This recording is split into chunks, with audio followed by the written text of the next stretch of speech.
ಗಣೇಶನಿಗೆ ಬಹಳ ಪ್ರಿಯವಾದಂತಹ ತಿಂಡಿಗಳಾದ ಮೋದಕ, ಕಡುಬು, ಚಕ್ಕುಲಿ, ಲಡ್ಡುಗಳ ಜೊತೆ ಈ ಅಪ್ಪ ಕಜ್ಜಾಯವು ಒಂದು. ನಮಸ್ತೆ ಎಲ್ಲರಿಗೂ. ಇವತ್ತಿನ ರೆಸಿಪಿಯಲ್ಲಿ ನಾನು ಗಣೇಶ ಚತುರ್ಥಿಯ ವಿಶೇಷವಾದಂತಹ ತಿಂಡಿ ಬಾಳೆಹಣ್ಣಿನ ಅಪ್ಪ ಕಜ್ಜಾಯ ಮಾಡ್ತಾ ಇದ್ದೇನೆ. ಅಪ್ಪ ಮಾಡಲು ಬೇಕಾದಂತಹ ಸಾಮಗ್ರಿಗಳು: 4 ಕದಳಿ ಬಾಳೆಹಣ್ಣು, 4 ರಿಂದ 5 ಗಂಟೆಯಷ್ಟು ನೆನೆಸಿಟ್ಟಂತಹ ಅಕ್ಕಿ, ಇದು ತೊಳೆದಿಟ್ಟು ಸೋಸಿಟ್ಕೊಂಡಿದ್ದೇನೆ, ಒಂದು 1/4 ಭಾಗದಷ್ಟು ಕಾಯಿ ತುರಿ, ಒಂದು 50 ರಿಂದ 100 ಗ್ರಾಮ್ನಷ್ಟು ಬೆಲ್ಲ, ಒಂದು 4 ಏಲಕ್ಕಿ, 2 ಚಿಟಿಕೆಯಷ್ಟು ಉಪ್ಪು ಬೇಕು, ಅಪ್ಪ ಬೇಯಿಸಲು ತುಪ್ಪ. ಇದನ್ನೆಲ್ಲ ಇನ್ನು ಮಿಕ್ಸಿಗೆ ಹಾಕಿ ರುಬ್ಲಿಕ್ಕಿದೆ. ಅಕ್ಕಿ, ಬಾಳೆಹಣ್ಣು, ಏಲಕ್ಕಿ ಹಾಗೆ ಒಂದು 2 ಚಿಟಿಕೆಯಷ್ಟು ಉಪ್ಪನ್ನು ಹಾಕಿ ರುಬ್ಬಿದ್ರಾಯಿತು. ನೀರೇನು ಹಾಕೋದು ಬೇಡ.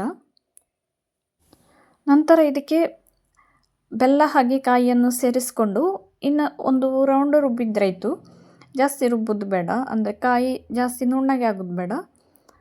ನಂತರ ಈ ರೀತಿ ಪಾತ್ರೆಗೆ ಹಾಕಿ ತೆಗೆದಿಟ್ಕೊಂಡ್ರಾಯಿತು.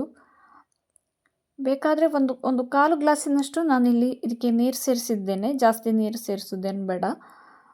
ನಂತರ ಒಲೆ ಮೇಲೆ ಅಪ್ಪ ಕಾವಲಿ ಇಟ್ಟು ಅದು ಬಿಸಿಯಾಗುವಾಗ ಅದಕ್ಕೆ ಅರ್ಧ ಚಮಚದಷ್ಟು ತುಪ್ಪ ಹಾಕಿದ್ರಾಯಿತು. ಸರಿಯಾಗಿ ಬಿಸಿ ಬಂದ ನಂತರ ಈ ರೀತಿಯಾಗಿ ಹಿಟ್ಟನ್ನು ಹೊಯ್ದರೆ ಇತ್ತು.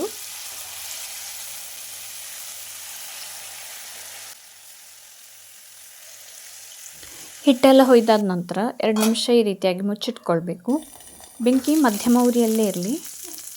ನಂತರ ಇದನ್ನು ಉಲ್ಟು ಹಾಕಬೇಕು. ಇದು 2 ಬದಿಯೂ ಸರಿಯಾಗಿ ಬೇಯಬೇಕು. ಒಂದು ಹದ ಕಂದು ಬಣ್ಣಕ್ಕೆ ಬರುವಷ್ಟು 2 ಬದಿಯನ್ನು ಸರಿಯಾಗಿ ಕಾಯಿಸಿ ತೆಗಿಬೇಕು. ಉಲ್ಟು ಹಾಕಿದ ನಂತರ ಬೆಂಕಿಯನ್ನು ಸಣ್ಣ ಉರಿಯಲ್ಲಿಟ್ಟರಾಯಿತು.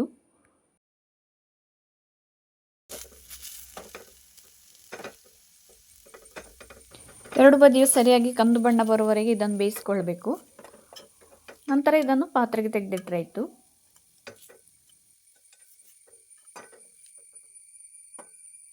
ಇನ್ನು ಉಳಿದ ಹಿಟ್ಟನ್ನು ಅದೇ ರೀತಿ ತುಪ್ಪ ಹಾಕಿ ಅಪ್ಪ ಕಾವಲಿಗೆ ಹೊಯ್ತಾ ಇದ್ದೇನೆ. ಅಪ್ಪ ಮಾಡುವಾಗ ಬಾಳೆಹಣ್ಣು ಜಾಸ್ತಿ ಹಾಕೋದು ಬೇಡ. ನಾನು 1 ಕಪ್ಪಿಗೆ 4 ಬಾಳೆಹಣ್ಣು ಹಾಕಿದ್ದೇನೆ, ಅಷ್ಟೇ ಸಾಕು. ಜಾಸ್ತಿ ಹಾಕಿದರೆ ತುಂಬ ಮೆತ್ತಗೆ ಆಗಿಬಿಡ್ತದೆ, ನಿಮಗೆ ಕಾವಲಿಂದ ಎಬ್ಬಿಸಲಿಕ್ಕೆ ಬರೋದಿಲ್ಲ. ಅದೇ ರೀತಿ ಕಾಯಿನೂ ಅಷ್ಟೇ, ಕಾಯಿ ತುರಿನೂ ಒಂದು 1/4 ಭಾಗ ಹಾಕಿದರೆ ಸಾಕು. ಗಣೇಶ ಹಬ್ಬಕ್ಕೆ ಮಾಡುವಂತಹ ತುಂಬ ರುಚಿಕರವಾದ ಹಾಗೆ ತುಂಬ ಸರಳವಾದಂತಹ ಬಾಳೆಹಣ್ಣಿನ ಅಪ್ಪ. 2 ಕಡೆಯೂ ಬೆಂದು ಒಳ್ಳೆ ಕಂದು ಬಣ್ಣ ಆಗಿದೆ, ಹಾಗೆ ತುಂಬ ಮೆತ್ತಗೇನೂ ಆಗಿಲ್ಲ, ಕರೆಕ್ಟಾಗಿ ಆಗಿದೆ. ಗಣೇಶನಿಗೆ ಪ್ರಿಯವಾದಂತಹ ಅಪ್ಪ ಕಜ್ಜಾಯವನ್ನು ಸುಲಭವಾದ ರೀತಿಯಲ್ಲಿ ಮಾಡಿದ್ದೇನೆ. ನೀವು ಕೂಡ ಮಾಡಿ.